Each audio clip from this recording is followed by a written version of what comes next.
নমস্কার, আমি অর্পিতা। গপ্পকথা ইউটিউব চ্যানেলে আপনাদের সবাইকে স্বাগত জানাই। আজ আপনাদের শোনাব বিশ্বকবি রবীন্দ্রনাথ ঠাকুরের লেখা একটি কবিতা, আমাদের ছোট নদী। আমাদের ছোট নদী চলে বাঁকে বাঁকে, বৈশাখ মাসে তার হাঁটু জল থাকে।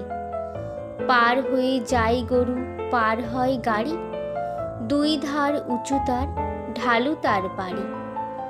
চিকচিক করে বালি, কোথা নাই কাদা, এক ধারে কাশবন ফুলে ফুলে সাদা। কিচিমিচি করে সেথা শালিকের ঝাঁক, রাতে ওঠে থেকে থেকে শেয়ালের হাঁক। আর পারে আমবন তালবন চলে, গায়ের বামন পাড়া তারই ছায়া তলে। তীরে তীরে ছেলে মেয়ে নাহিবার কালে, গামছায় জল ভরি গায়ে তারা ঢালে।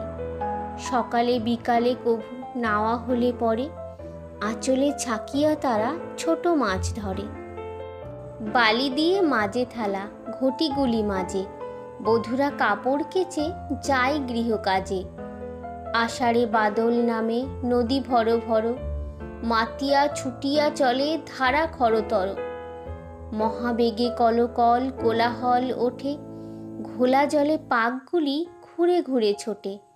দুই কূলে বনে বনে পড়ে যায় সারা, বর্ষার উৎসবে জেগে ওঠে পাড়া।